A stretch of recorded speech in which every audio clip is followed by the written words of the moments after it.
क्या सिर्फ एक अदालती नोटिस के दम पर किसी मुख्य विपक्षी उम्मीदवार का पूरा नामांकन पत्र खारिज किया जा सकता है? क्या देश की लोकतांत्रिक संस्थाएं वाकई निष्पक्ष हैं या फिर नियम कानून को ताक पर रखकर किसी खास पार्टी को वॉकओवर दिया जा रहा है? नमस्कार, मैं हूं अमिताभ और द हिंदू एडिटोरियल एनालिसिस में आज हम लोकतंत्र और चुनाव की साख से जुड़े एक बहुत बड़े विवाद का एनालिसिस करने वाले हैं। मामला है मध्य प्रदेश का, जहां कांग्रेस की राज्यसभा उम्मीदवार मीनाक्षी नटराजन का नामांकन पत्र रिटर्निंग ऑफिसर यानी कि आरओ ने सिर्फ इसलिए खारिज कर दिया क्योंकि उनके खिलाफ हैदराबाद में एक पुराना प्राइवेट नोटिस लंबित था। मजे की बात देखिए, वो शिकायत उनके खिलाफ थी भी नहीं, फिर भी उनका पर्चा रद्द हुआ और नतीजा देख ही रहे हैं आप। सत्ताधारी बीजेपी के तीनों उम्मीदवार निर्विरोध यानी कि अनअपोज्ड चुन लिए गए हैं। इसी को द हिंदू ने कहा है कि लॉज ऑफ द लैंड यानी कि कानून व्यवस्था और संस्थागत निष्पक्षता का सबसे निचला स्तर। मैं आपको बता दूं, एक्चुअल में ये होता है laws, LAW, law of the land. Law of the land मतलब देश का कानून। तो इसी को जो ना, ये वर्ड प्ले है, एक्चुअली में ये पन कह सकते हैं एक तरीके से, जिसमें जो है वर्ड के साथ खेला गया है। और इसमें एडिटोरियल ने इसी बात को कहा है कि जो लॉ ऑफ द लैंड है वो अपने निचले स्तर पर चला आया है। तो आगे बढ़ते हैं। आज के इस सेशन में हम इस पूरे कानूनी पेंच को बेहद आसान शब्दों में समझेंगे। हम बात करेंगे representation of the people act की धारा 33A क्या कहती है और आरओ का फैसला कानूनन कितना गलत था। चुनाव आयोग यानी कि इलेक्शन कमीशन की संवैधानिक जिम्मेदारी और उसके दोहरे रवैये पर, और साथ ही परीक्षा के लिहाज से सबसे महत्वपूर्ण, ठीक है, इस एडिटोरियल का sentence by sentence analysis, detail grammar points जैसे पास्ट परफेक्ट टेंस और पैसिव वॉइस का इस्तेमाल कैसे कर रहे हैं, उन चीज़ों को देखेंगे। ठीक है, ये वीडियो यूपीएससी, स्टेट पीसीएस और बैंकिंग एसएससी के उन सभी गंभीर छात्रों के लिए बहुत ज़रूरी है जो अपने इंग्लिश, ग्रामर और जनरल स्टडीज़ को मजबूत करना चाहते हैं। तो बिना एक भी सेकेंड गंवाए अपने पेन और नोटबुक उठाइए और चलिए शुरू करते हैं आज का द हिंदू एडिटोरियल विश्लेषण। लेकिन विश्लेषण करने से पहले जो है हम लोग एक बार वर्ड्स की तरफ जाएंगे और वर्ड्स देखेंगे। फ्रॉडुलेंट का मतलब होता है धोखेबाजी या बेईमानी से भरा हुआ, कपटपूर्ण जिसको डिसीटफुल कहते हैं, डिसऑनेस्ट करना रॉक कहते हैं, एंड हो जाएगा ऑनेस्ट, ऑथेंटिक या जेन्युइन। इंटीग्रिटी का मतलब ईमानदारी, शुचिता या सत्यनिष्ठा या अखंडता, ऑनेस्टी, प्रॉबिटी या अपराइटनेस, एंड हो जाएगा डिसऑनेस्टी, करप्शन या डिसीट। आर्बिट्रेरीनेस का मतलब मनमाना तरीके से या तानाशाही रवैया। व्हिम्सिकलिटी, कैप्रिसियसनेस या हाई हैंडेडनेस, इसका एंड हो जाएगा फेयरनेस, रीजनेबलनेस या फिर रैशनलिटी। कॉन्स्पिरेसी का मतलब होता है साजिश या षड्यंत्र, प्लॉट, इंट्रिग या कॉल्यूजन, एंड हो जाएगा लॉयल्टी, फिडेलिटी या फिर कॉपरेशन। अनएम्बिगुअस का मतलब होता है मतलब कि बिल्कुल स्पष्ट, असंदिग्ध जिसको कह सकते हैं आप, वो क्लियर, लूसिड या एक्सप्लिसिट, एंड हो जाएगा एम्बिगुअस, वैग या ऑब्सक्योर। कंसील का मतलब छुपाना या गुप्त रखना, हाइड, कैमोफ्लेज या फिर ऑब्सक्योर, एंड हो जाएगा रिवील, डिस्क्लोज या एक्सपोज। मिस इंटरप्रिटेशन का जो मतलब होता है गलत व्याख्या या गलत अर्थ निकालना, जिसको मिसअंडरस्टैंडिंग, मिसकॉन्सेप्शन, मिसरीडिंग, एंड हो जाएगा कॉम्प्रीहेंशन, अंडरस्टैंडिंग या फिर इंटरप्रिटेशन। एंटीसीडेंट्स का मतलब होता है पुराना इतिहास या पूर्ववृत्त, ठीक है, बैकग्राउंड, हिस्ट्री या प्रिकर्सर्स, एंड हो जाएगा डिसेंडेंट्स, पोस्टेरिटी या फ्यूचर। ठीक है, अमेंड का मतलब संशोधन करना, जानते ही हैं, ऑल्टर करना, मॉडिफाई करना, रेक्टिफाई करना, एंड हो जाएगा वर्सन, डैमेज या फिर मार। डिसरिगार्ड का मतलब अवहेलना करना, अनदेखा करना, नेग्लेक्ट, इंडिफरेंस या डिफाइंस, एंड हो जाएगा रिस्पेक्ट, अटेंशन या कंप्लाइंस। सेटबैक का मतलब होता है करारा झटका, रुकावट, ठीक है ना, या प्रगति में बाधा, ब्लो, रिवर्स या फिर हिच, एंड हो जाएगा ब्रेक थ्रू, प्रोग्रेस या एडवांस। रिक ऑफ का मतलब किसी बुरी चीज़ की तीव्र बू आना या उसका गलत चीज़ का साफ संकेत मिलना। तो विस्टिंग, स्मेल या एक्ज्यूड, इसका एंड हो जाएगा परफ्यूम, फ्रेग्रेंस या प्यूरिफाई।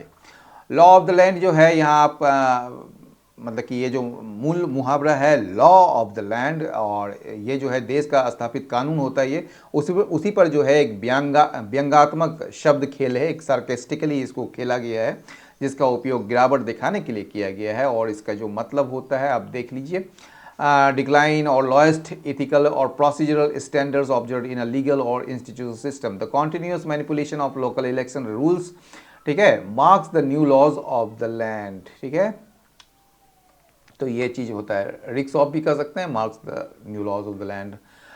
गो बियॉन्ड का जो मतलब होता है किसी सीमा से परे जाना या किसी एक चीज़ से आगे बढ़कर व्यापक रूप में देखना, यानी the legal battle goes beyond a personal dispute. ये जो लीगल बैटल कानूनी लड़ाई जो है एक व्यक्तिगत विवाद से परे जाती है, या हर मतलब कि it is about protecting the rights of every citizen, ये जो है हर नागरिक के अधिकारों की रक्षा के बारे में है। रिक ऑफ, ठीक है, रिक ऑफ का जो मतलब होता है वो होता है आपको किसी बुरी चीज़ की बू आना या उसका साफ संकेत मिलना। तो sudden change in the tender जो है वो process, risk of corruption and favouritism, ये जो टेंडर प्रक्रिया में अचानक किया गया बदलाव जो है ना वो भ्रष्टाचार और पक्षपात की बू देता है। एबव ऑल का मतलब होता है कि सबसे बढ़कर, ठीक है, you must practice writing daily but above all, लेकिन उससे भी बढ़कर जो है focus on accuracy and grammar, आप जो है फोकस कीजिए एक्यूरेसी और ग्रामर पर। गो बाय यानी कि टू फॉलो, एक मिनट, हाँ, गो बाय का जो मतलब होता है किसी नियम, तर्क या सिद्धांत के अनुसार चलना। If we go by the official guidelines के अगर अनुसार चलें तो his application is perfectly valid, उसका जो एप्लीकेशन है पूरी तरह से वैलिड है। चलिए चलते हैं एडिटोरियल की तरफ। लॉज ऑफ द लैंड आपको बता ही दिए हैं ये क्या है, और इसका जो है rejection of the papers of Congress Rajya Sabha candidate is fraudulent, ठीक है, यानी कि कहना यह चाह रहा है कि कांग्रेस उम्मीदवार के जो कागजात हैं, ठीक है, कांग्रेस जो राज्यसभा के जो उम्मीदवार हैं उनके जो कागजात की जो खारिज करना या उसको जो है मतलब कि रद्द करना, वो अपने आप में धोखाधड़ी है, एक धोखेबाजी, बेईमानी और दुर्भावना से ये भरी हुई है। ठीक है, आगे बढ़ते हैं। The rejection of Congress leader Meenakshi Natarajan, ठीक है, ये जो रिजेक्शन किया गया है यानी कि जो खारिज की गई है किस चीज़ को, कांग्रेस लीडर मीनाक्षी नटराजन के यानी एपोस्ट्रॉफी ऐसे उसके नॉमिनेशन खारिज की गई है फॉर द राज्यसभा इलेक्शन के लिए मध्य प्रदेश से। ये जो रिजेक्शन है ये आपका मेन वर्ब है, ये सवाल उठाती है इंस्टीट्यूशनल इंटीग्रिटी के बारे में या और प्रोसीजरल फेयरनेस के बारे में, going beyond the fate of a single candidate, यानी कि एक किसी क्या कहेंगे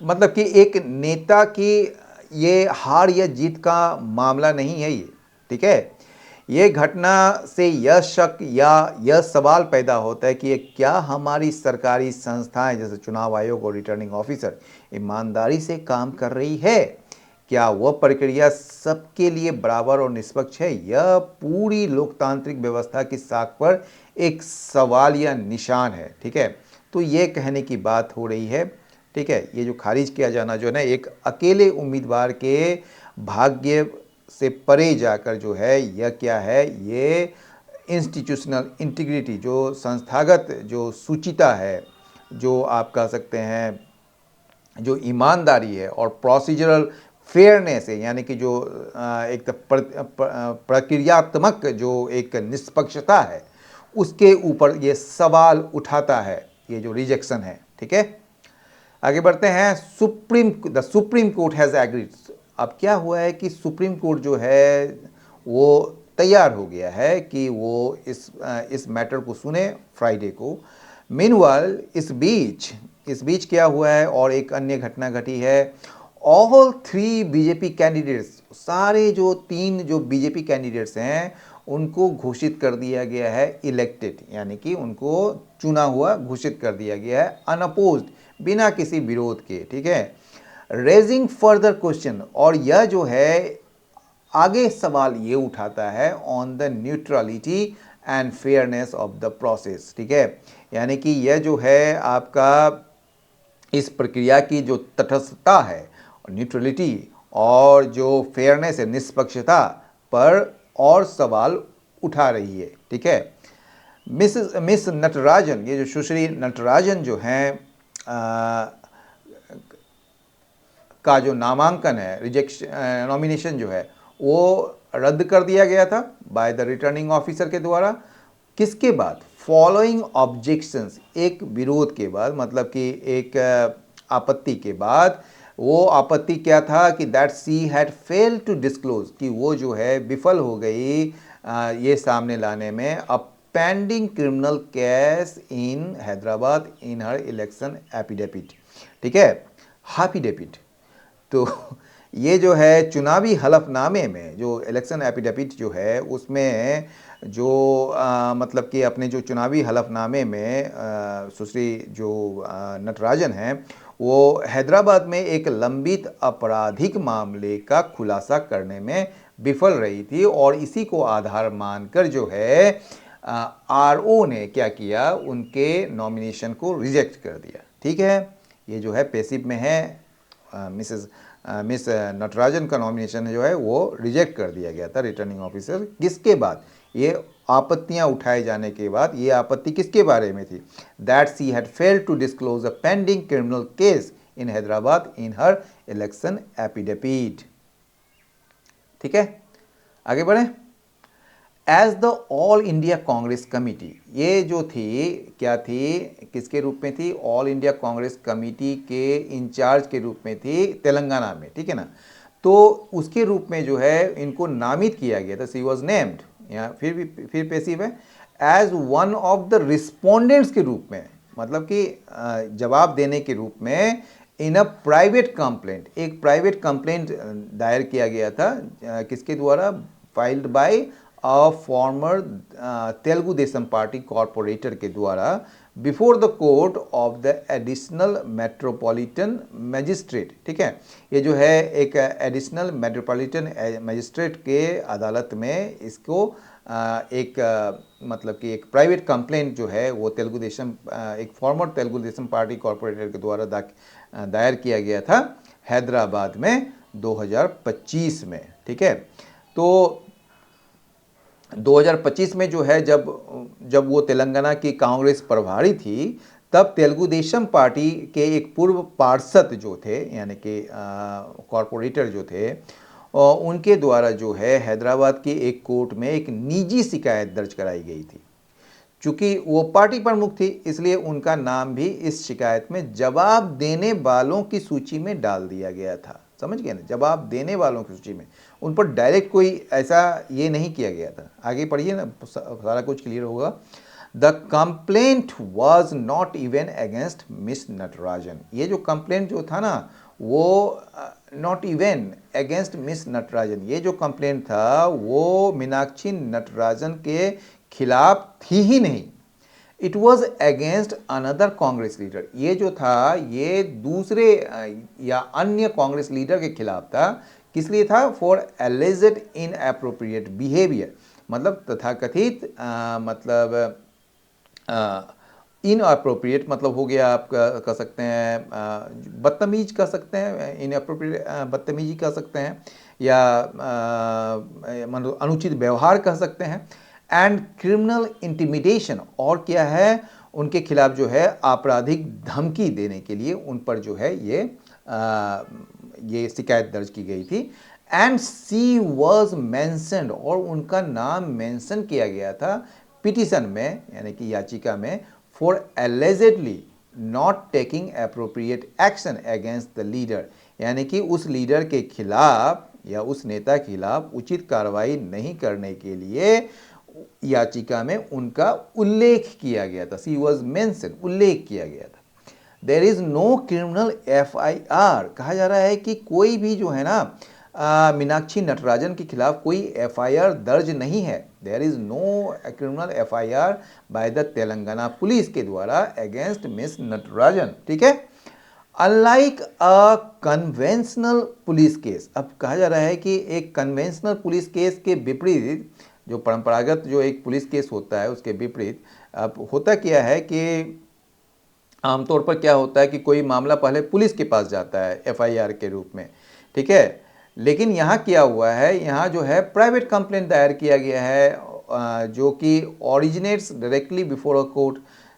ठीक है, ये जो प्राइवेट कंप्लेंट होता है ये सीधे जज के सामने कोर्ट में दायर की जाती है। ठीक है, तो इसमें पुलिस की जांच या उसकी मर्जी शामिल ही नहीं होती है। ठीक है, तो आगे बढ़ते हैं। The court had issued notice to the persons, तो कोर्ट ने जो है वो नोटिस जारी किया था उनके खिलाफ, मतलब कि उन लोगों के खिलाफ नोटिस जारी किया था, यानी कि बुलावा पत्र जारी किया था जो नामित किए गए थे इस कंप्लेंट में, जिसमें मिस नटराजन भी शामिल थी। ठीक है, अब दूसरे पैराग्राफ में आइए। द आरओज का जो डिसीजन है to use this as grounds, कि इस चीज को, कि उनका जो है नाम उसमें मेंशन किया गया था, उसको एक आधार बनाकर जो है, ठीक है, आरओ का जो डिसीजन है कि वो जो है इसको आधार बनाकर रिजेक्शन के लिए, मतलब कि खारिज करने के लिए ऑफ द नॉमिनेशन को रिक्स ऑफ, ये एक संकेत देता है, एक मतलब कि एक मतलब क्या कहेंगे कि यह एक ना रिटर्निंग ऑफिसर का जो ये निर्णय है वो एक मतलब कि उससे एक साजिश की बू आती है। किस चीज़ की? एक्सट्रीम आर्बिट्रेरीनेस, यानी कि बहुत ही ज़्यादा अत्यधिक मनमानेपन का, एंड इवन अ कॉन्स्पिरेसी, और यहाँ तक कि एक साजिश की भी इसमें बू आती है। रिक्स ऑफ का मतलब उसमें से बू आना, ठीक है, या उसको पूरी तरह से मतलब कि एक तरीके से उसको ना क्या कहेंगे आप, सामने लाना, एक तरीके से उसे संकेत मिलना।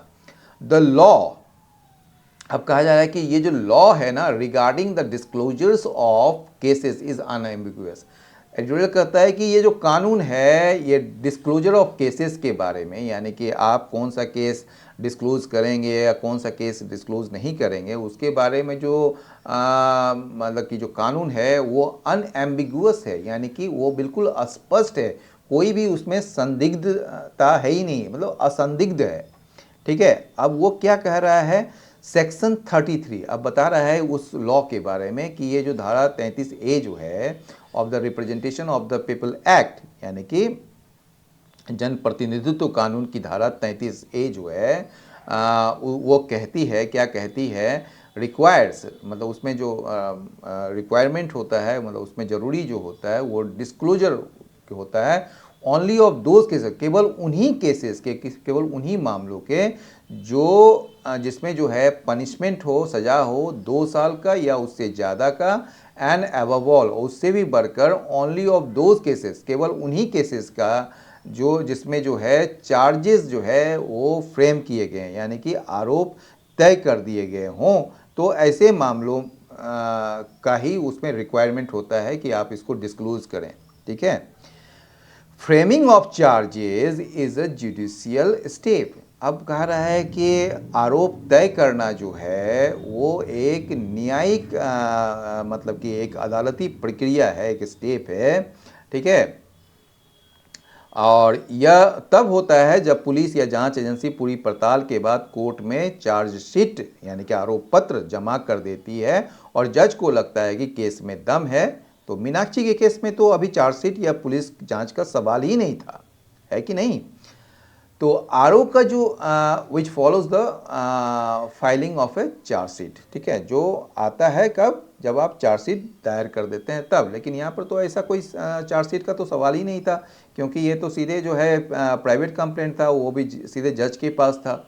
द आरओज का जो पोजीशन है, यानी कि आरओ का जो रुख है, ठीक है, जो उनका रवैया है वो क्या है, that material facts had been concealed, कि जो मटेरियल फैक्ट्स है, यानी कि मीनाक्षी नटराजन जो है वो महत्वपूर्ण जो है तथ्य जो हैं वो छुपाए हैं, और क्या है, and the nomination papers were incomplete, और जो नॉमिनेशन पेपर है, यानी कि क्या कहेंगे आप उसको, जो नॉमिनेशन जो पेपर होते हैं, नामांकन पत्र जो हैं वो अधूरे थे। ये जो पोजीशन है ये सीधे यहाँ पर जुड़ा हुआ है, is not merely a misrepresentation of the law, यह न केवल जो है कानून की गलत व्याख्या है, बल्कि यह जो है इंसल्ट टू कॉमन सेंस, बल्कि एक जो आम समझदारी होता है या आप कह सकते हैं जो आपकी लोगों की जो अक्ल होती है उसका एक मजाक उड़ाने जैसा है, एक इंसल्ट है उसका। गोइंग बाय दैट लॉजिक, अगर मतलब कि यहाँ पर कहा जा रहा है, ये बड़ा सटायर है यहाँ पर, गोइंग बाय दैट लॉजिक, अगर मतलब कि इस तरीके से जो उल्टा पुल्टा जो ये लॉजिक है या दलील जो है उसको मान लिया जाए तो a candidate could be disqualified, तो एक जो कैंडिडेट है उसको डिस्क्वालीफाई किया जा सकता है for failing to list notice of traffic violations to. तो कल को जो है ना कोई उम्मीदवार इसलिए अयोग्य किया जा सकता है क्योंकि उसने अपने फॉर्म में यह नहीं लिखा कि उसे कभी जो है ट्रैफिक सिग्नल तोड़ने का चालान या नोटिस मिला था। ठीक है, तो ये बड़ा अजीब सा है लॉजिक है ये। द डिस्क्लोजर रेजीम, ये जो डिस्क्लोजर रेजीम है ना, यानी कि आप जो आपके ऊपर जो है जो मामले हैं जो चल रहे हैं उसको मतलब कि घोषित करने का जो जो नियम है, ठीक है, हैज़ बीन डिज़ाइन, उसको इसलिए बनाया गया था कि आप सुनिश्चित कर सकें ट्रांसपेरेंसी को, पारदर्शिता को कैंडिडेट्स के यहाँ कैंडिडेट्स का बाद एपोस्ट्रॉफी एस है, ठीक है, एपोस्ट्रॉफी है क्योंकि यहाँ प्लूरल है, एपोस्ट्रॉफी है। क्रिमिनल एंटीसीडेंट्स के बारे में, यानी कि उसके मतलब कि जो आपराधिक इतिहास है उसके बारे में, और जो लंबित पड़े हुए जो मामले हैं उसके बारे में। ट्रांसपेरेंसी, यानी कि लोगों को और मतलब कि क्या कहेंगे, चुनाव आयोग को यह बात साफ साफ पता चल सके, तो इसलिए जो है ये डिस्क्लोजर रेजीम या जो नियम है ये बनाए गए हैं। ठीक है, what makes Ms Natarajan's case starkly arbitrary, जो व्हाट का मतलब ये ना दैट विच, ठीक है ना, व्हाट मैक्स मिस नटराजन्स के जो केस है, मिस नटराजन का जो मतलब कि क्या कहेंगे जो मामला है वो मतलब कि स्टार्कली आर्बिट्रेरी बनाता है, यानी कि पूरी तरह से मनमाना मतलब कि मनमाना तरीके से बनाता है या मनमाना बनाता है। वो क्या है, इज़, यहाँ पर जो ना ये जो ना व्हाट नाउन क्लॉज है, ठीक है ना, ये एक सब्जेक्ट के रूप में काम कर रहा है और उसका जो यहाँ लिंकिंग वर्ब है इज़, ठीक है ना, वो क्या है, इज़ दैट, वो क्या है कि in the same election cycle, इसी चुनाव में क्या हुआ है, अनदर कैंडिडेट, जो एक अन्य उम्मीदवार जो थे उनको कहा गया बड़ा प्यार से कि आरओ के द्वारा कि वो जो है अपने एफिडेविट्स को में संशोधन कर लें ताकि जो है वो मैंडेटरी रिक्वायरमेंट्स को फुलफिल कर सके और मीट कर सके, यानी कि जो अनिवार्य आवश्यकताओं को पूरा करने के लिए जो हलफनामा में संशोधन के लिए कहा गया था आरओ के द्वारा। ठीक है, the election commission of India, ठीक है, इलेक्शन कमीशन ऑफ इंडिया जो है has the sacred constitutional duty of ensuring free and fair election.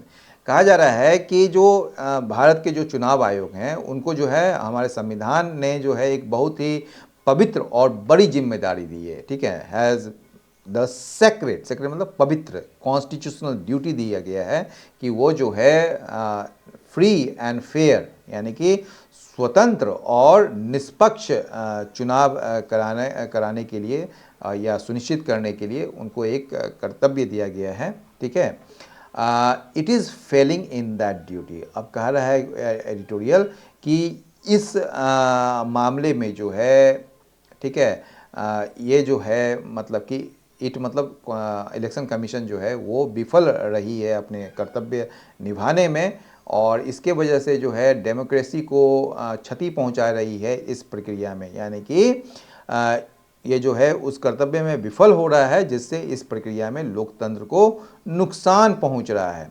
The capture of a Rajya Sabha seat, ये जो कैप्चर किया गया है राज्यसभा सीट का बाय द रूलिंग बीजेपी के द्वारा, is in complete disregard for the law, यानी कि ये बिल्कुल मतलब क्या कहेंगे आप, ये जो कानून की पूर्ण अवहेलना करते हुए जो राज्यसभा की सीट पर कब्जा करना भाजपा के द्वारा, सत्तारूढ़ भाजपा के द्वारा, यह एक सीवियर सेटबैक है फॉर इलेक्शन इंटीग्रिटी, यानी कि चुनाव की शुचिता के लिए ये एक बहुत ही गंभीर झटका है।